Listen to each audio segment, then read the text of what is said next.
In front of me is Nubia RedMagic 10A, and today I would like to show you how you can select and delete multiple photos at once.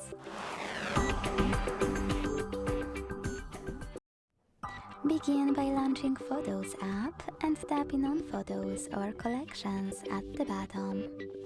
Either way, when you're ready, hold one of your pictures to get rid of, and use those buttons at the top right corners to select multiple right away.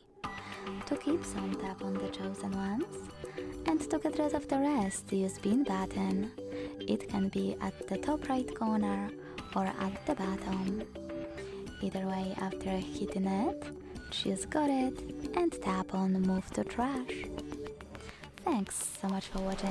If you enjoyed this video, don't forget to leave a like, comment and subscribe. Bye!